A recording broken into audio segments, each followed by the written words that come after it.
സംസ്ഥാനത്ത് പ്രതിഷേധ കൊടുങ്കാറ്റഴിച്ചുവിട്ട് പ്രതിപക്ഷം. മന്ത്രിമാരായ K T Jaleel, E P Jayarajan എന്നിവരുടെ രാജി ആവശ്യപ്പെട്ടാണ് സംസ്ഥാനത്ത് അങ്ങോളം ഇങ്ങോളം പ്രതിപക്ഷ യുവജന സംഘടനകൾ തെരുവിലിറങ്ങിയത്. പലയിടത്തും പ്രകടനവും മാർച്ചും പോലീസും സമരക്കാരും തമ്മിലുള്ള തെരുവ് യുദ്ധമായി മാറി. തിരുവനന്തപുരത്ത് യൂത്ത് കോൺഗ്രസ് പ്രതിഷേധം അക്രമാസക്തമായി. പ്രവർത്തകർക്ക് നേരെ പോലീസ് ജലപീരങ്കിയും കണ്ണീർവാതകവും ലാത്തിയും പ്രയോഗിച്ചു.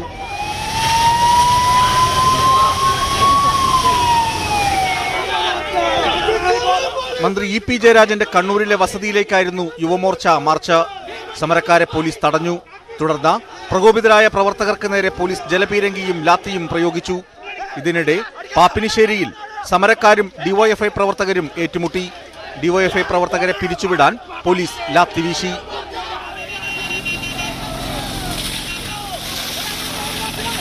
കണ്ണൂരിൽ മന്ത്രി കെ ടി ജലീലിന്റെ രാജി ആവശ്യപ്പെട്ട KSU പ്രവർത്തകർ നടത്തിയ കളക്ടറേറ്റ് മാർച്ചും സംഘർഷത്തിൽ കലാശിച്ചു. എറണാകുളത്ത് പോലീസ് ബാരിക്കേഡ് മറികടക്കാൻ ശ്രമിച്ച ABVP പ്രവർത്തകർക്ക് നേരെയും ജലപീരങ്കി പ്രയോഗിച്ചു. മഹിളാ മോർച്ച പ്രവർത്തകരും പ്രതിഷേധ മാർച്ച് സംഘടിപ്പിച്ചു.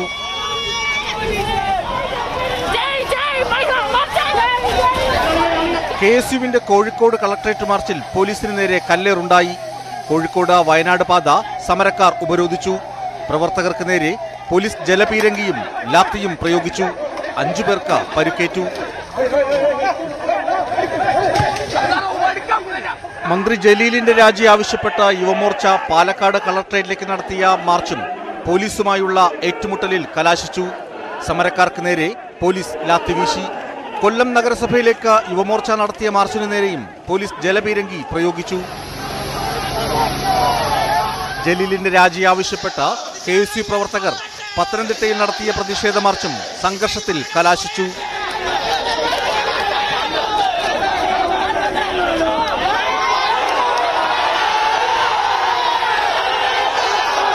യുവമോർച്ച പ്രവർത്തകർ ഉച്ചയ്ക്ക് 1 മണിയോടെ സെക്രട്ടേറിയറ്റിലേക്ക് നടത്തിയ മാർച്ചും സംഘർഷത്തിൽ കലാശിച്ചു.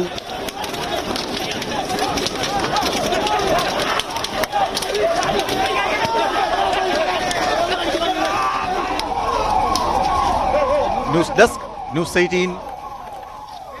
കെ ടി ജലീലിന്റെ മറുപടി തൃപ്തികരമെന്ന എൻഫോഴ്സ്മെന്റ് ഡയറക്ടറേറ്റ്. ഇനി ചോദ്യം ചെയ്യാൻ വിളിപ്പിക്കില്ല. ജലീൽ അനധികൃത സ്വത്ത് സമ്പാദിച്ചു എന്ന പരാതിയിലാണ് വിളിപ്പിച്ചത്. മൊഴിയിലും രേഖകളിലും വൈരുദ്ധ്യമില്ല. അതേസമയം സ്വർണ്ണക്കടത്ത് കേസ് സംബന്ധിച്ച് പ്രാഥമിക ചോദ്യങ്ങൾ മാത്രമാണ് ചോദിച്ചതെന്നും ED വ്യക്തമാക്കി. ശ്രീനാഥ് ചേരും. ശ്രീനാഥ്, ജലീലിന് ED ഏതാണ്ട് മറുപടിയിൽ തൃപ്തി അറിയിച്ച പശ്ചാത്തലമുണ്ട്. അത് ജലീലിന് ആശ്വാസകരവുമാണ്. പക്ഷേ സ്വർണ്ണക്കടത്തുമായി ബന്ധപ്പെട്ട ആരോപണങ്ങളിൽ ഇനിയും അന്വേഷണം നേരിടേണ്ടി വരും, അല്ലെങ്കിൽ ചോദ്യം ചെയ്യലിന് വിധേയനാകേണ്ടി വരും. അങ്ങനെയാണോ സൂചന?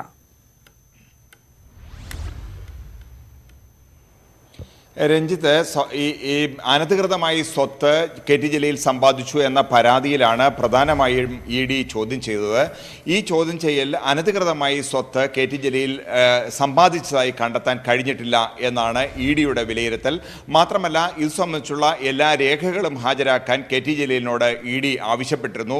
ഇത് സംബന്ധിച്ചുള്ള രേഖകളും ബാങ്ക് അക്കൗണ്ടിൻ്റെ വിവരങ്ങളും കെ ടി ജലീൽ ഹാജരാക്കിയിരുന്നു. പക്ഷേ ഇതൊക്കെ തമ്മിൽ യാതൊരുവിധമായ പൊരുത്തക്കേടുമില്ല.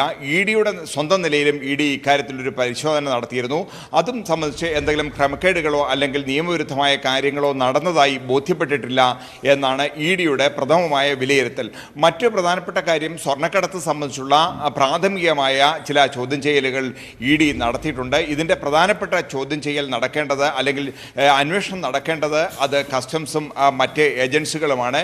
EDയുടെ നിയമത്തിൻ്റെ പരിധിയിൽ വരുന്ന, അതായത് ഫെമ നിയമങ്ങളുടെ പരിധിയിൽ വരുന്ന കുറ്റകൃത്യങ്ങളൊന്നും ഇത് സംബന്ധിച്ചും കെ ടി ജലീൽ ചെയ്തതായി EDക്ക് വ്യക്തമായിട്ടില്ല എന്നാണ് EDയുടെ അന്വേഷണ ഉദ്യോഗസ്ഥർ വ്യക്തമാക്കുന്നത്. അതേപോലെ തന്നെ ഖുറാൻ കേരളത്തിലേക്ക് എത്തിച്ചത് സംബന്ധിച്ചുള്ള അന്വേഷണം, അത് നയതന്ത്ര പാക്കേജിലൂടെ എത്തിച്ചത് സംബന്ധിച്ചുള്ള അന്വേഷണവും ചോദ്യം ചെയ്യലും EDയുടെ ഭാഗത്തു നിന്നുണ്ടായി. പക്ഷേ ഇക്കാര്യത്തിലും ജലീൽ നൽകുന്ന മൊഴികൾ വിശ്വസനീയമാണ് എന്നൊരു നിഗമനത്തിലാണ് ഇപ്പോൾ ED എത്തിയിരിക്കുന്നത്. അതുകൊണ്ട് വീണ്ടും കെ ടി ജലീലിനെ വിളിച്ചു വരുത്തി ചോദ്യം ചെയ്യേണ്ട ഒരു സാഹചര്യം സാഹചര്യമില്ല എന്നുള്ളതാണ് ED നൽകുന്ന വിശദീകരണം. പക്ഷേ ഇതൊക്കെ സംബന്ധിച്ച് വിശദമായ മറ്റ് ഏജൻസികൾക്ക് വിശദമായ അന്വേഷണം നടത്താവുന്നതാണ്. അവർക്ക് ഏതെങ്കിലും തരത്തിൽ സംശയങ്ങളോ അല്ലെങ്കിൽ വേറെ എന്തെങ്കിലും തരത്തിലുള്ള തെളിവുകളോ ലഭിച്ചാൽ KT ജലീലിനെ വീണ്ടും ചോദ്യം ചെയ്യാവുന്നതാണ്. EDയുടെ ഇപ്പോഴത്തെ നിലപാടനുസരിച്ച് ഇപ്പോൾ കിട്ടിയിരിക്കുന്ന തെളിവുകൾ അനുസരിച്ച് വീണ്ടും KT ജലീലിനെ EDക്ക് വിളിച്ചു വരുത്തേണ്ടതില്ല എന്നൊരു നിലപാടിലാണ് ഇപ്പോൾ എൻഫോഴ്സ്മെന്റ് ഡയറക്ടറേറ്റ് എത്തിയിരിക്കുന്നത്. ശരി, ശ്രീനാഥ് വിവരങ്ങൾ പങ്കുവച്ചു. സ്വർണ്ണക്കടത്തിൽ ജലീലിന് പങ്കുണ്ടെന്ന് അല്ലല്ലോ പറഞ്ഞതെന്ന് പ്രതിപക്ഷ നേതാവ് രമേശ് ചെന്നിത്തല. നയതന്ത്ര പാഴ്സലിൽ വന്നത് എന്തെന്നും പ്രോട്ടോകോൾ ലംഘനം ചൂണ്ടിക്കാട്ടുകയാണ് ചെയ്തതെന്നും ചെന്നിത്തല പറഞ്ഞു. ജലീലിന്റെ മറുപടി തൃപ്തികരമെന്ന എൻഫോഴ്സ്മെന്റ് നിലപാട് അസാധാരണ നടപടിയാണെന്നായിരുന്നു KPCC അധ്യക്ഷന്റെ പ്രതികരണം. മന്ത്രി KT ജലീലിന് എൻഫോഴ്സ്മെന്റ് ക്ലീൻ ചിറ്റ് നൽകിയിട്ടില്ലെന്ന് BJP സംസ്ഥാന അധ്യക്ഷൻ K സുരേന്ദ്രനും പ്രതികരിച്ചു. എന്തും പറയാമെന്ന അവസ്ഥയിലേക്ക് പ്രതിപക്ഷം തരം താഴ്ന്നുവെന്നും വായിൽ തോന്നുന്നത് പറയുകയാണെന്നും മന്ത്രി AK ബാലൻ പറഞ്ഞു. സത്യം മാത്രമേ വിജയിക്കൂവെന്ന് മറ്റു മന്ത്രിമാരും ഫേസ്ബുക്കിൽ കുറിച്ചു. സ്വർണ്ണക്കള്ളക്കടത്തുമായിട്ട് ബന്ധമുണ്ടെന്നുള്ളതല്ലല്ലോ പറഞ്ഞത്. ഒന്ന് പ്രോട്ടോകോൾ ലംഘനം, രണ്ട് ഈ പാഴ്സലിൽ വന്നത് എന്താണ്, ഇത് CRT വഴി കടത്തിയത്, ഇതെല്ലാമാണ് ആളുകളിൽ സംശയം ഉണ്ടാക്കിയ വസ്തുത. അവിടെ നിന്ന് വന്ന പാഴ്സലിൽ എന്താണ് എന്നുള്ളതിനെ പറ്റിയാണ് സംശയം. അങ്ങനെയാണ് EDയുടെ വ്യക്തമായ കാര്യം പറയട്ടെ. ED ഒരുപാട് കാര്യങ്ങൾ അന്വേഷിക്കേണ്ടതാണ്. പൊടുത്തൻ റിപ്പോർട്ട് സമർപ്പിച്ചു എന്ന് പറഞ്ഞാൽ അത് ആ ഏജൻസിയുടെ പ്രവർത്തനത്തെക്കുറിച്ച് മനസ്സിലാക്കുന്ന ഒരാൾക്കും വിശ്വസിക്കാൻ സാധ്യമല്ല. അതിലും നിങ്ങൾ പറഞ്ഞ വാർത്ത ശരിയാണെങ്കിൽ ദുരൂഹതയുണ്ട്, അന്വേഷിക്കപ്പെടണം. ജലീലിന് ക്ലീൻ ചിറ്റ് നൽകി എന്നുള്ളത് ഒരു കള്ള വാർത്തയാണ്. ജലീലിന് ഒരു ക്ലീൻ ചിറ്റും ആരും നൽകിയിട്ടില്ല. ജലീൽ ഖുറാന്റെ മറവിൽ സ്വർണ്ണക്കള്ളക്കടത്ത് തന്നെയാണ് നടത്തിയിട്ടുള്ളത്. അത് അന്വേഷണത്തിൽ തെളിഞ്ഞു വരിക തന്നെ ചെയ്യും. ഇപ്പൊ ഖുറാന്റെ കൂടെ സ്വർണം വന്നെന്നാ പറയുന്നത്. ഇപ്പൊ അത് പോകും. ഇനിയിപ്പം പറയുന്നത് ഈന്തപ്പഴത്തിന്റെ കൂടെ സ്വർണം വന്നിട്ടുണ്ട്. അത് കഴിഞ്ഞാൽ പിന്നെ ഏതാണ് പറയാന്നുള്ളതാണ്. ഇതിങ്ങനെ പറഞ്ഞുകൊണ്ടിരിക്കുന്നത്. ഇപ്പോ ഒരു വിലയും ഞങ്ങൾ കൽപ്പിക്കുന്നു. KT ജലീലിന് പിന്തുണ ആവർത്തിച്ച് സമസ്ത കാന്തപുരം വിഭാഗം. ജലീലിനെതിരെയുള്ള പടപ്പുറപ്പാട് ആപത്കരമാണെന്നും രാഷ്ട്രീയ ലാഭത്തിനു വേണ്ടി UDF തീ കൊണ്ട് കളിക്കുകയാണെന്നും സംഘടനയുടെ മുഖപത്രമായ സിറാജ് പ്രസിദ്ധീകരിച്ച ലേഖനത്തിൽ വ്യക്തമാക്കുന്നു. തുടർഭരണം ഭയപ്പെട്ട് സംസ്ഥാനത്ത് കോലീബി സഖ്യം രൂപപ്പെട്ടിരിക്കുകയാണെന്ന് പറയുന്ന ലേഖനം UDF കൺവീനർ ബെന്നി ബെഹനാനെതിരെ രൂക്ഷ വിമർശനവും ഉന്നയിക്കുന്നു. കാന്തപുരം വിഭാഗം സമസ്തയുടെ മുഖപത്രമായ സിറാജിലാണ് സംഘടനാ വക്താവ് OM തരുവണയുടെ ലേഖനം. KT ജലീലിനെതിരെയുള്ള പ്രതിപക്ഷ പടപ്പുറപ്പാട് ആപത്കരമാണ്. UAE കൗൺസിലേറ്റ് വഴി ചാരിറ്റി വസ്തുക്കൾ കൊണ്ടുവരുന്നത് ആദ്യമായല്ല. ഇതിന്റെ പേരിൽ UDF ഉന്നയിക്കുന്ന ആരോപണം സമുദായത്തിനെതിരായി മാറിയിരിക്കുകയാണ്. പ്രതിപക്ഷം തീ കൊണ്ട് കളിക്കുകയാണെന്നും ലേഖനം കുറ്റപ്പെടുത്തുന്നു. ജലീലിനെതിരെ അന്വേഷണം ആവശ്യപ്പെട്ട UDF കൺവീനർ ബെന്നി ബെഹനാൻ പ്രധാനമന്ത്രിക്ക് എഴുതിയ കത്ത് സമുദായത്തെ ഒറ്റുകൊടുക്കലാണ്. RSSന്റെ മുസ്ലിം വിരുദ്ധ രാഷ്ട്രീയത്തിന് ഒരു കൈ സഹായമാണിതെന്നും ലേഖനത്തിൽ വിമർശിക്കുന്നു. കേരളത്തിൽ കോലീബി സഖ്യം മറയില്ലാതെ വന്നിരിക്കുകയാണെന്നും UDFന് ഭരണ തുടർച്ചയുണ്ടാകുമെന്ന ഭയമാണ് പ്രതിപക്ഷ പ്രക്ഷോഭത്തിന് കാരണമെന്നും ലേഖനം പറയുന്നു. 116 കോടിയുടെ സ്വർണം തട്ടിയ നേതാവിന്റെ പാർട്ടിയും സമരത്തിലുണ്ടെന്ന് പറഞ്ഞ് മുസ്ലിം ലീഗിനെയും ലേഖനത്തിൽ പരിഹസിക്കുന്നു. ഇന്നലെ കാന്തപുരം സമസ്ത യുവജന സംഘടനയായ SYSഉം ജലീലിനെ പ്രതിരോധിച്ച് രംഗത്തെത്തിയിരുന്നു. ജലീലിനെതിരായ ആരോപണം അതിരുകടക്കുന്നുവെന്ന വിമർശനം സമസ്ത EK വിഭാഗത്തിനുമുണ്ട്. മതസംഘടനകളുടെ ഈ നിലപാട് പ്രക്ഷോഭരംഗത്തുള്ള UDFനെ പ്രതിരോധത്തിലാക്കുന്നതാണ്. ന്യൂസ് 18 കോഴിക്കോട്. സ്വർണ്ണക്കടത്ത് കേസ് പ്രതി സ്വപ്ന സുരേഷിന്റെ ആശുപത്രി വാസത്തിൽ വിവാദം തുടരുന്നു. അനിലക്കരെ ഉൾപ്പെടെയുള്ളവർ തൃശൂർ മെഡിക്കൽ കോളേജിൽ സന്ദർശനം നടത്തിയത് NIA അന്വേഷിക്കുന്നുണ്ട്. സ്വപ്നയ്ക്കൊപ്പം സെൽഫി എടുത്ത വനിതാ പോലീസുകാർക്കെതിരെ വകുപ്പുതല അന്വേഷണം പ്രഖ്യാപിച്ചു. സ്വപ്ന സുരേഷിന് ഇന്ന് ആൻജിയോഗ്രാം പരിശോധനയും നടക്കും. പ്രമുഖരുടെ സന്ദർശനം, ആശുപത്രിയിലെ ഫോൺ വിളി, സ്വപ്നയ്ക്കൊപ്പമുള്ള പോലീസ് സെൽഫി, അങ്ങനെ സ്വർണ്ണക്കടത്ത് കേസിലെ പ്രതികളായ സ്വപ്നയുടെയും റമീസിന്റെയും ആശുപത്രിവാസത്തിലെ വിവാദം കൊഴുക്കുകയാണ്. സ്വപ്ന ചികിത്സയിലിരിക്കെ ആശുപത്രിയിലെത്തിയ പ്രമുഖരെക്കുറിച്ച് NIAയും IBയും പരിശോധന തുടങ്ങി. സുരക്ഷാ പ്രശ്നം ചൂണ്ടിക്കാട്ടി NIAയെ അങ്ങോട്ട് സമീപിക്കുകയായിരുന്നുവെന്നും സുരക്ഷാ ജീവനക്കാരോട് ജാഗ്രത പുലർത്തണമെന്നാവശ്യപ്പെട്ടാണ് ആശുപത്രിയിലെത്തിയതെന്നുമാണ് അനിലക്കരയുടെ വിശദീകരണം. ഇവിടെ സ്വപ്ന സുരേഷിന് സന്ദർശനത്തിന് വ്യക്തമായ സെക്യൂരിറ്റി കൊടുക്കണമെന്ന് NIAയുടെ ഉദ്യോഗസ്ഥരോടാണ് ഞാൻ പറഞ്ഞത്. ഞാൻ മെഡിക്കൽ കോളേജിന്റെ ബിൽഡിങ്ങിനകത്തേക്കൊന്നും ഞാൻ കടന്നു പോയിട്ടില്ല. അവരുടെ രേഖകൾ നോക്കിയാൽ കാണാം. ആശുപത്രി സന്ദർശന വിവരം അനിലക്കരെ മറച്ചുവെച്ചെന്ന് DYFIയും ആരോപിച്ചു. NIAയോട് ഇദ്ദേഹം വിളിച്ച് വിവരങ്ങൾ പറഞ്ഞു എന്നാണ് ഇന്ന് പറയുന്നത്. അങ്ങനെയെങ്കിൽ ഇന്നലത്തെ വാർത്താ സമ്മേളനത്തിന്റെ ലീഡ് തന്നെ അതല്ലേ, ഞാൻ എന്നയോട് പരാതിപ്പെട്ടു എന്നല്ലേ പറയേണ്ടത്? അദ്ദേഹം അത് പറഞ്ഞില്ലല്ലോ. ചികിത്സയിലിരിക്കെ സ്വപ്ന സുരേഷിനൊപ്പം വനിതാ പോലീസുകാർ സെൽഫി എടുത്തതും പുതിയ വിവാദത്തിന് തുടക്കമിട്ടു. ആശുപത്രിയിൽ സ്വപ്നയുടെ സുരക്ഷാ ഡ്യൂട്ടിയിലുണ്ടായിരുന്ന സിറ്റി പോലീസിലെ 6 വനിതാ ഉദ്യോഗസ്ഥരാണ് സെൽഫി എടുത്തത്. 6 പേരെയും താക്കീത് ചെയ്തു. കൗതുകത്തിന് സെൽഫി എടുത്തതാണെന്നും വഴിവിട്ട സൗഹൃദം ഇല്ലെന്നുമാണ് ഉദ്യോഗസ്ഥരുടെ വിശദീകരണം. അതിനിടെ ചികിത്സയിലിരിക്കെ സ്വപ്ന സുരേഷ് ഫോൺ ഉപയോഗിച്ചിട്ടില്ലെന്ന് തൃശൂർ മെഡിക്കൽ കോളേജിലെ നഴ്സുമാർ മൊഴി നൽകി. പോലീസിന്റെ സാന്നിധ്യത്തിൽ മാത്രമാണ് സ്വപ്നയെ കണ്ടതെന്നും നഴ്സുമാർ വ്യക്തമാക്കി. അന്വേഷണ report medical college principal jail വകുപ്പിന് കൈമാറും. വിവാദങ്ങളിൽ BJPയുടെ പ്രതികരണം ഇങ്ങനെ: പാർട്ടി സെക്രട്ടറിയുടെ മകനെ കുറിച്ചൊക്കെ എന്ത് മൊഴിയാണ് സ്വപ്ന നൽകിയിട്ടുള്ളത് എന്ന് മനസ്സിലാക്കാനാണ് ഈ ആശുപത്രി നാടകവും വനിതാ പോലീസുകാരുടെ വിന്യാസവും നഴ്സിന്റെ ഫോൺ ഉപയോഗിച്ചുള്ള ടെലിഫോൺ വിളികളും. ന്യൂസ് 18 തൃശൂർ. സ്വർണ്ണക്കടത്ത് കേസിൽ ശക്തമായ ഡിജിറ്റൽ തെളിവുകൾ ഉണ്ടെന്ന് NIA കോടതിയിൽ. തെളിവുകൾ 2000 GB-യിലധികം വരും. സ്വപ്നയുടെയും സന്ദീപിന്റെയും ഫോൺ, ലാപ്ടോപ്പ് എന്നിവയിൽ നിന്നാണ് തെളിവുകൾ വീണ്ടെടുത്തത്. വാട്സാപ്പ് ചാറ്റുകളടക്കം വീണ്ടെടുത്തുവെന്നും കോടതിയിൽ സമർപ്പിച്ച റിപ്പോർട്ടിൽ NIA അറിയിച്ചു. കേസിൽ സ്വപ്ന സുരേഷ്, മുഹമ്മദ് അൻവർ ഒഴികെയുള്ള 4 പ്രതികളെ കോടതി NIA കസ്റ്റഡിയിൽ വിട്ടു. പ്രതികളുടെ ഫോൺ വിശദാംശങ്ങൾ ബന്ധപ്പെട്ട് ചോദ്യം ചെയ്യലിനായാണ് പ്രതികളെ NIA കസ്റ്റഡിയിൽ വാങ്ങിയത്. സ്വർണ്ണക്കടത്തിൽ കേന്ദ്രമന്ത്രി വി മുരളീധരന്റെ പങ്ക് അന്വേഷിക്കണമെന്ന് യൂത്ത് കോൺഗ്രസ് സംസ്ഥാന പ്രസിഡന്റ് ഷാഫി പറമ്പിൽ. പിണറായി വിജയന് മാത്രമല്ല മുരളീധരനും ഒളിക്കാനുണ്ട്. BJPക്കെതിരെയും സമരം തുടരുമെന്നും ഷാഫി തിരുവനന്തപുരത്ത് പറഞ്ഞു. MLA MC ഖമറുദ്ദീൻ പ്രതിയായ ഫാഷൻ ഗോൾഡ് തട്ടിപ്പു കേസിലെ മധ്യസ്ഥ ചർച്ചയ്ക്കിടെയുണ്ടായ കയ്യാങ്കളിയിൽ ലീഗ് നേതാവിനെതിരെ കേസ്. മധ്യസ്ഥനും ലീഗ് ജില്ലാ ട്രഷററുമായ കല്ലട മാഹിനെതിരെയാണ് കേസ്. മാഹിൻ മർദ്ദിച്ചുവെന്നാരോപിച്ച് ഫാഷൻ ഗോൾഡ് മുൻ ജീവനക്കാരൻ പോലീസിൽ പരാതി നൽകിയിരുന്നു. MLAയുടെ രാജി ആവശ്യപ്പെട്ട് ഇടതുമുന്നണിയും BJPയും പ്രതിഷേധം ശക്തമാക്കി. മുസ്ലിം ലീഗ് സംസ്ഥാന നേതൃത്വം നിയോഗിച്ച മധ്യസ്ഥൻ കല്ലട്ര മാഹിൻ മർദ്ദിച്ചെന്നാരോപിച്ച് ഫാഷൻ ഗോൾഡ് മുൻ ജീവനക്കാരന്റെ പരാതിയിലാണ് മേൽപ്പറമ്പ് പോലീസ് കേസെടുത്തത്. ആസ്തിവകകളും കടബാധ്യതയും സംബന്ധിച്ച കണക്കെടുപ്പിനിടെയായിരുന്നു കയ്യാങ്കളി. മാഹിന്റെ മേൽപ്പറമ്പിലെ വീട്ടിൽ ഒത്തുതീർപ്പ് നടപടികളുടെ ഭാഗമായി എത്തിയ മുസ്തഫയെ നെഞ്ചിൽ ചവിട്ടി വീഴ്ത്തിയെന്നാണ് പരാതി. ജ്വല്ലറി തട്ടിപ്പിന് ഇരയായവരുടെ വിവരങ്ങൾ ശേഖരിക്കുന്നതിനായി ഇന്നലെ രാവിലെ മുതൽ മാഹിൻ ഹാജിയുടെ വീട്ടിലേക്ക് ജ്വല്ലറി ജീവനക്കാരെ വിളിപ്പിച്ചിരുന്നു.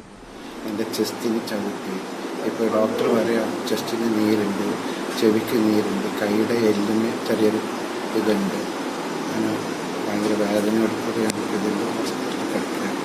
ഇനി ഇതിൻ്റെ ഡിസ്ചാർജിന് പൈസ വരാൻ പറ്റില്ല, കാരണം ജോലിയും കാര്യം ഒന്നും ഇല്ലാത്തൊരവസ്ഥയിലായിട്ട് ആര്യൻ്റെ പൈസ എനിക്കറിയില്ല.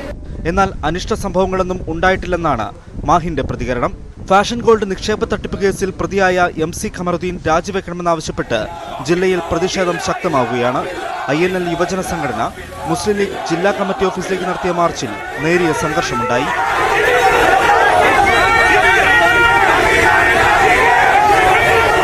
ഖമറുദ്ദീന്റെ രാജി ആവശ്യപ്പെട്ട് BJP മഞ്ചേശ്വരം താലൂക്ക് ഓഫീസിലേക്ക് നടത്തിയ മാർച്ചിലും സംഘർഷമുണ്ടായി.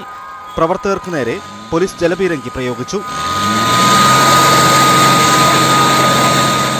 ന്യൂസ് 18 കാസർഗോഡ്. രാജ്യത്തെ പ്രമുഖ വ്യക്തികൾക്ക് പുറമെ സ്റ്റാർട്ടപ്പ് കമ്പനികളിലെയും ചൈനയുടെ നിരീക്ഷണത്തിലെന്ന് റിപ്പോർട്ട്. രാജ്യത്തെ 1400-ലധികം സ്റ്റാർട്ടപ്പ് കമ്പനികളും അവയുടെ തലവന്മാരെയും നിരീക്ഷിക്കുന്നുവെന്ന് ദ ഇന്ത്യൻ എക്സ്പ്രസ് പത്രം റിപ്പോർട്ട് ചെയ്തു. ബൈജൂസ് ആപ്പ് ഉൾപ്പെടെ വിദ്യാഭ്യാസ ആപ്പുകളും ഓൺലൈൻ ഭക്ഷ്യശൃംഖല ആപ്പുകളും അടക്കം നിരീക്ഷണത്തിലുണ്ട്. രാഷ്ട്രപതിയും പ്രധാനമന്ത്രിയും ഉൾപ്പെടെയുള്ളവരെ ചൈനീസ് സർക്കാരുമായി ബന്ധമുള്ള Zhenhua data information technology company limited എന്ന സ്ഥാപനം നിരീക്ഷിക്കുന്നുവെന്ന റിപ്പോർട്ട് ഇന്നലെ പുറത്തുവന്നിരുന്നു. ദേശീയ സുരക്ഷാ ഉപദേഷ്ടാവ് അജിത് ഡോവലിന്റെ മേൽനോട്ടത്തിൽ അന്വേഷണം ആരംഭിച്ചിട്ടുണ്ട്.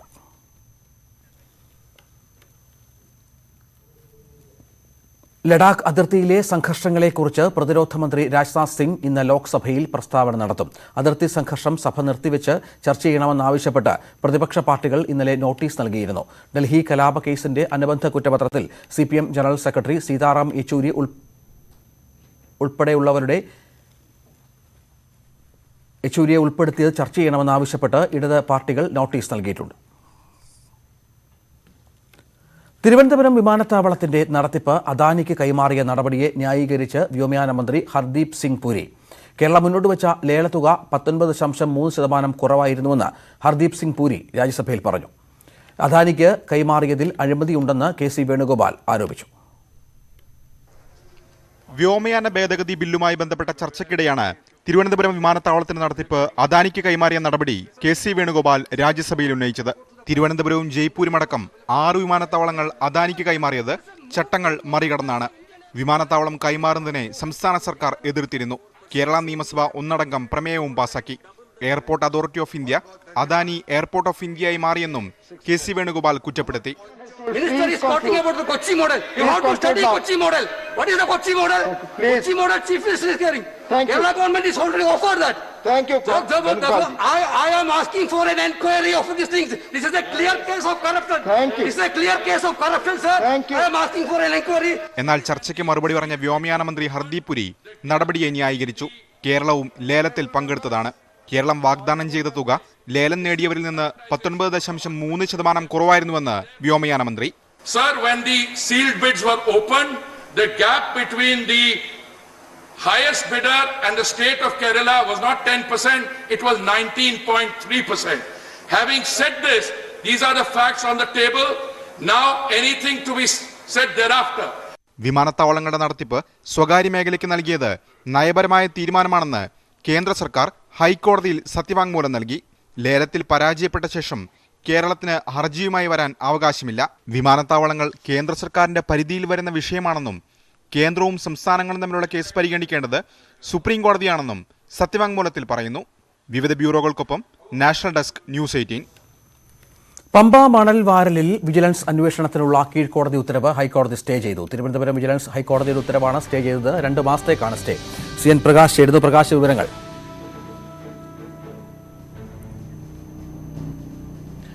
2018 പ്രളയത്തിൽ പമ്പ ത്രിവേണിയിൽ അടിഞ്ഞുകൂടിയ മണലും ഒപ്പം തന്നെ മാലിന്യങ്ങളും നീക്കം ചെയ്യുന്നതുമായി ബന്ധപ്പെട്ട് അഴിമതി ആരോപിച്ചുകൊണ്ടാണ് പ്രതിപക്ഷ നേതാവ് രമേശ് ചെന്നിത്തല വിജിലൻസ് അന്വേഷണത്തിന് കോടതിയെ സമീപിച്ചത്. തിരുവനന്തപുരം വിജിലൻസ് കോടതി ഇതുമായി ബന്ധപ്പെട്ട് വിജിലൻസ് അന്വേഷണത്തിന് ഉത്തരവിടുകയും ചെയ്തു. അതിന്മേൽ ഹൈക്കോടതിയിൽ സർക്കാർ നൽകിയിട്ടുള്ള പുനഃപരിശോധന ഹർജിയിലാണ് ഇപ്പോൾ ഈ സ്റ്റേ അനുവദിച്ചിട്ടുള്ളത്. 2 മാസത്തേക്കാണ് സ്റ്റേ. ഒപ്പം ഇതിൽ അഴിമതി ആരോപണം അടിസ്ഥാനരഹിതമാണ് എന്ന് വിജിലൻസ് സർക്കാരിന് വേണ്ടി വിജിലൻസ് അഭിഭാഷകൻ കോടതിയിൽ റിപ്പോർട്ട് നൽകി. ഇത് പൊതുമേഖലാ സ്ഥാപനമായ കേരള ക്ലൈസ് ആൻഡ് സെറാമിക്സിനാണ് ഇതിന്റെ കരാർ നൽകിയത്. ഇതുമായി ബന്ധപ്പെട്ട് അഴിമതി ആരോപിക്കുന്നത് അടിസ്ഥാനരഹിതമാണ്, വസ്തുതാപരമായി ശരിയല്ല എന്ന് കാണിച്ചുകൊണ്ടാണ് സർക്കാർ വിശദീകരണം നൽകിയത്. ഇതിന്റെ അടിസ്ഥാനത്തിലാണ് ഇപ്പോൾ ഈ തിരുവനന്തപുരം വിജിലൻസ് കോടതി വിജിലൻസ് അന്വേഷണത്തിന് ഉത്തരവിട്ടത്. 2 മാസത്തേക്ക് ഹൈക്കോടതി സിംഗിൾ ബെഞ്ച് സ്റ്റേ ചെയ്തിട്ടുള്ളത്. CN പ്രകാശ് വിവരങ്ങൾ പങ്കുവച്ചു. ബാധിതരുടെ എണ്ണം 49 ലക്ഷം കടന്നു. കഴിഞ്ഞ 24 മണിക്കൂറിനിടെ 83,809 പേർക്ക് കോവിഡ് സ്ഥിരീകരിച്ചു. 1,050 പേർ 24 മണിക്കൂറിനിടെ മരിച്ചു. ഇതോടെ രാജ്യത്ത് കോവിഡ് ചികിത്സയിൽ ഇരിക്കെ മരിച്ചവരുടെ എണ്ണം 84,776 ആയി. ലോകത്ത് കോവിഡ് ബാധിതരുടെ എണ്ണം 2,94 ലക്ഷം കടന്നു. 9,32,000-ലേറെ പേർ ഇതുവരെ മരിച്ചു. 24 മണിക്കൂറിനിടെ 2,30,000-ലേറെ പേർക്ക് രോഗബാധ സ്ഥിരീകരിച്ചു. യൂറോപ്പിൽ ഒക്ടോബറോടെ കോവിഡ് ബാധിച്ച് മരിക്കുന്നവരുടെ എണ്ണത്തിൽ വർധനയുണ്ടാകുമെന്ന് ലോകാരോഗ്യ സംഘടന മുന്നറിയിപ്പ് നൽകി. കായിക വാർത്തകൾ. വിദേശ ലീഗിലടക്കം കളിക്കാനുള്ള ശ്രമങ്ങൾ തുടങ്ങിയതായി ക്രിക്കറ്റ് താരം ശ്രീശാന്ത്. ഇതിനുള്ള അനുമതി ലഭിക്കുമെന്നാണ് പ്രതീക്ഷ. രഞ്ജി ട്രോഫി അടക്കമുള്ള മത്സരങ്ങൾക്കുള്ള പരിശീലനം തുടരുന്നതായും ശ്രീശാന്ത് പറഞ്ഞു. ഒത്തുകളി ആരോപണത്തെ തുടർന്ന് ശ്രീശാന്തിന് ഏർപ്പെടുത്തിയ വിലക്ക് കഴിഞ്ഞ ദിവസം നീങ്ങിയിരുന്നു. 7 വർഷം നീണ്ട വിലക്കിന് ശേഷം പൂർണ്ണ സ്വതന്ത്രനായതിന്റെ ത്രില്ലിലാണ് ശ്രീശാന്ത്. വളരെ ബുദ്ധിമുട്ടായിരുന്നു. പക്ഷേ തിരിച്ചിപ്പോൾ ക്രിക്കറ്റ് കിട്ടിയ ഫസ്റ്റ് ഡേ ആണ്. അപ്പം കഴിഞ്ഞെക്കുറിച്ച് ആലോചിക്കുമ്പോൾ അതിൻ്റെ ഒരു എക്സ്പീരിയൻസ് മാത്രം നമ്മൾ യൂസ് ചെയ്യുക. ബാക്കി തിരിച്ച് എന്താ പറയുക, ആരോടും ദേഷ്യവും വൈരാഗ്യമൊന്നുമല്ല. മെയിനായിട്ടൊരു ഫ്രഷായിട്ട് ഇപ്പോൾ എന്താ പറയുക, ഫുള്ള് ഒരു യങ്സ്റ്റർ എന്നുള്ള രീതിയിൽ അണ്ടർ-19 കഴിഞ്ഞിട്ട് രഞ്ജി ട്രോഫി കളിക്കാൻ ഒരു ചാൻസ് കിട്ടുക എന്നുള്ളൊരു ഫീലിലാണ്. അല്ലാണ്ട് 2 വേൾഡ് കപ്പ് ജയിച്ചു ഒരു വലിയ താരം അങ്ങനെ ഒരു ഫീൽഡിലേക്ക് ഇറങ്ങാൻ പറ്റില്ല. അതാണ് അതുപോലെ അധ്വാനിക്കണം. വീണ്ടും ക്രിക്കറ്റ് കളിക്കാമെന്ന സ്വപ്നം പൂവണിഞ്ഞതോടെ വരും നാളുകളെ ശ്രീശാന്ത് കാണുന്നത് പ്രതീക്ഷയോടെ. വിദേശ ലീഗിൽ കളിക്കുന്നതിനൊപ്പം രഞ്ജി ട്രോഫി അടക്കമുള്ള ആഭ്യന്തര ക്രിക്കറ്റിലും സജീവമാകുമെന്ന ശുഭപ്രതീക്ഷയുണ്ട്. വീണ്ടും ഒരു ലോകകപ്പ് എന്ന ആഗ്രഹവും മനസ്സിലുണ്ട്. പെർമിഷൻ കിട്ടിക്കഴിഞ്ഞാൽ തീർച്ചയായിട്ടും ഏതൊക്കെ ലീഗ് കളിക്കാൻ പറ്റും അതൊക്കെ കളിക്കണം. കാരണം വെറുതെ 7 വർഷം വീട്ടിലിരുന്നു. ഇനി ഇരിക്കാൻ കൊറോണ കാര്യം വീട്ടിലിരിക്കാൻ പറ്റില്ല. സിനിമയ്ക്കും രാഷ്ട്രീയത്തിനുമൊപ്പം ഫിറ്റ്നസ് നിലനിർത്താൻ ശ്രമിച്ചിരുന്നു. ഒരു തുടക്കക്കാരന്റെ ആവേശമാണ് ഇപ്പോഴും. അയ്യോ ഞാൻ കഴിഞ്ഞ തവണ ഇങ്ങനെ പറഞ്ഞിട്ട് ഭയങ്കര ഇതായി. മമ്മൂട്ടി സാറിൻ്റെ സിനിമയെ കുറിച്ച് പറഞ്ഞു, അവിടെ പഴയ കൊച്ചിയല്ലേ ബിലാലാന്ന് പറഞ്ഞ് അതെല്ലാ ഫ്രണ്ട്സും പറഞ്ഞു ഈ ഫുൾ സിനിമയാണല്ലോ. അപ്പോൾ ഞാൻ പറഞ്ഞു ഏട്ടാ സിനിമകാരനാണ്, കഴിഞ്ഞ 4-5 വർഷം വീട്ടിൽ കഞ്ഞി കുടിച്ചതെന്നൊക്കെ പറയണ തമാശയിൽ പറഞ്ഞു. പരീക്ഷണ കാലഘട്ടം കഴിഞ്ഞു. കുടുംബവും സുഹൃത്തുക്കളും നൽകിയ പിന്തുണ വലുതായിരുന്നു. പഴയതിനെക്കുറിച്ച് ആലോചിക്കില്ല. കളത്തിൽ ഇനിയും അഗ്രസീവ് ആകുകയും ചെയ്യും. സ്വന്തം അച്ഛനമ്മ, ഫാമിലി, ബ്ലഡ് റിലേഷൻ, അവരുടെ അനുഗ്രഹമാണ് ഏറ്റവും മോസ്റ്റ് ഇമ്പോർട്ടൻറ്റ്. അതുണ്ടെങ്കിൽ തീർച്ചയായിട്ടും മുന്നോട്ട് പോകാൻ പറ്റും. പിന്നെ കൂട്ടുകാർ, അച്ഛനും പണ്ടൊക്കെ നമ്മൾ പഠിപ്പിക്കുന്ന ഒരു യങ്സ്റ്ററെ പഠിപ്പിക്കുന്ന ഒരു ഏത് അർദ്ധരാത്രിക്ക് ഫോൺ ചെയ്ത ഒരു കൂട്ടുകാരനാണ്. കോവിഡ് ഭീതി നിലനിൽക്കുന്നതിനാൽ വലിയ മത്സരങ്ങൾക്കൊന്നും സാധ്യതയില്ലാത്തതിനാൽ പ്രാദേശിക മത്സരങ്ങൾ കളിക്കാനാണ് ശ്രീശാന്തിന്റെ തീരുമാനം. ന്യൂസ് 18 കൊച്ചി. സ്വപ്ന സുരേഷിന്റെ ആശുപത്രി വാസവുമായി ബന്ധപ്പെട്ട വളരെ പ്രധാനപ്പെട്ട ചില വിവാദങ്ങൾ ഉയർന്നിരുന്നു കഴിഞ്ഞ ദിവസങ്ങളിലായി. ഇന്നും അത് തുടരുകയാണ്. അത് അടുത്ത അരമണിക്കൂർ ചർച്ച ചെയ്യും. ഇടവേളയ്ക്ക് ശേഷം തിരിച്ചു വരാം.